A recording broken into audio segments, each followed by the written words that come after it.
Hi, my name is Zenobia Washington, and this is your Black History Spotlight. The Sweetgrass Basket is South Carolina's official handcraft. Woven with native plants, sweetgrass baskets are valued for their complexity, their beauty, and their utility. They also serve to remind us of the rich African heritage brought to this country by slaves.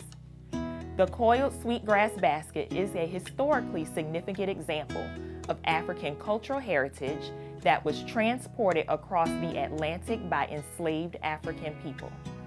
Africans from the Windward, or Rice Coast of West Africa, had knowledge and experience with rice cultivation and were particularly sought after in the Atlantic slave trade to the low country of South Carolina and Georgia. Fearing that they might never return to their homeland, these enslaved people brought their culture with them in their minds, spirits, and in hidden treasured objects away on their bodies. Coiled basketry, one of the oldest African crafts in America, appeared in South Carolina during the late 17th century.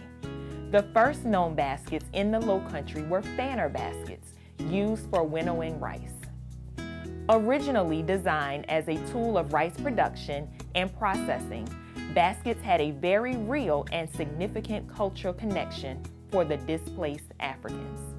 They were used in the planting and harvesting of the coastal money crops, rice, cotton, and others.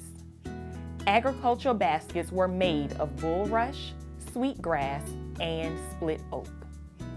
Bulrush and palm mainstays of coiled basketry are ancient plants that are mentioned in the Bible. They are also prevalent in Africa. Their availability in the Low Country proved to be a welcome cultural connection to the homeland.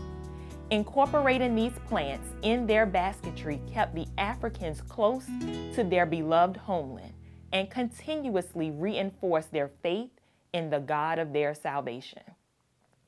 Sweetgrass basket weaving is viewed as a gift from God. The craft handed down from generation to generation is usually learned from childhood. Baskets require a great deal of patience and creativity, as there are no set patterns. Each piece is unique, and each artist develops his or her own style. Basket makers pledge to continue their traditional craft as long as there are raw materials available. But the development of rural areas is threatening the supply of palm leaves, pine needles, sweetgrass, and bulrush. Now let's take a deeper look into sweetgrass basket weaving with Dr. Zenithia Barnett, owner of Tranquil Waters Sweetgrass Baskets. Dr. Zenithia Barnett, tell us a little bit about yourself.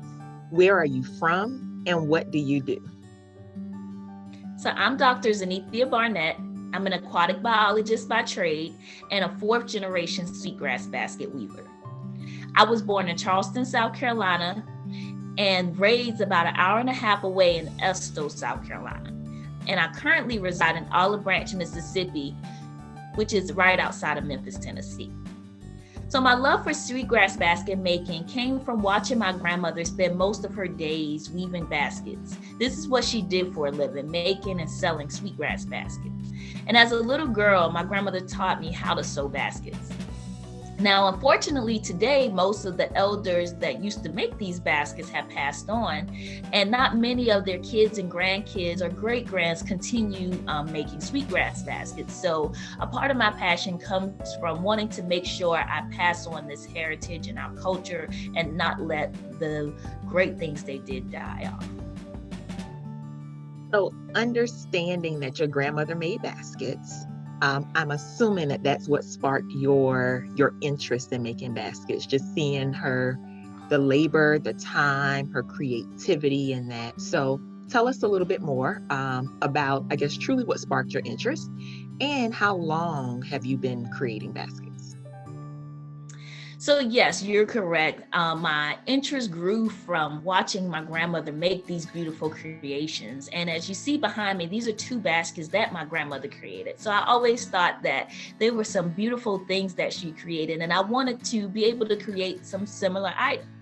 And so I'm not sure how long I've been making baskets, but my grandmother taught us when we were little kids. She taught all her grandkids how to weave baskets. And we would start off by making these hot plates or basket bottoms. And so this is something that you could sit a hot pot on once you get it off the stove. And if you look at a bottom of a sweetgrass basket, this is also the bottom part of a sweetgrass basket. So this is the type of things we would make as children. And then as I grew up, coming home in the summers, during college, I would go to her house a lot of afternoons and make baskets with her. And so I just really, really love the making these baskets and the heritage that went behind it. So understanding that I was doing something that the slaves did, and that the people who were in Africa, you can go to West Africa now to these areas and find similar baskets that are made. So knowing that I am doing something that is culturally connects me to my ancestors is really, really rewarding and makes me want to continue and pass on this heritage. And I've only really been making and selling baskets since the end of last year. So about August or September, I went home and actually got the supplies needed to start making and selling these baskets again. And I've been talking about doing this since 2013 when my grandmother passed, to make sure that someone in our family was still passing on her heritage. And 2020, I finally did what I was thinking about, and I actually began making and selling these baskets again.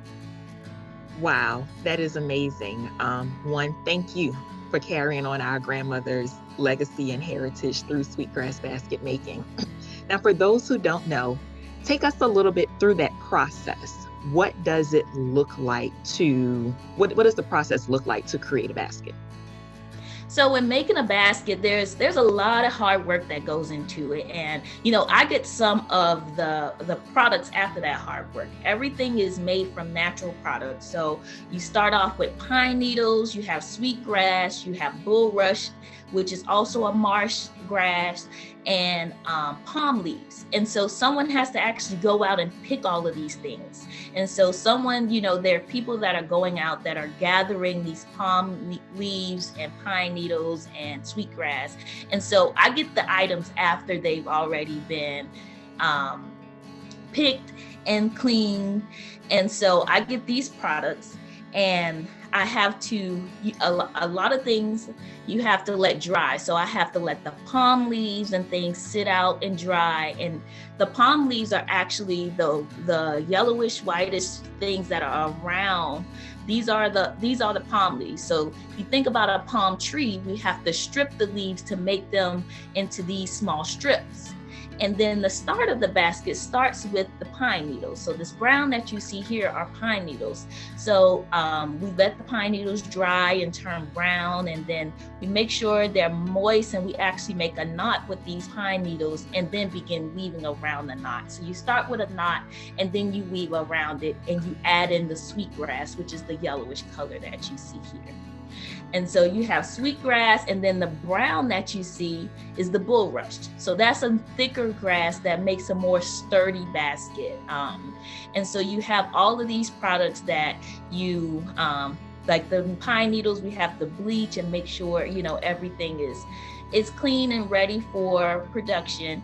But there's a lot of hard work behind making these sweetgrass baskets. It can take anywhere from may take a day or two to a week or a month, depending on what size baskets and what you're making.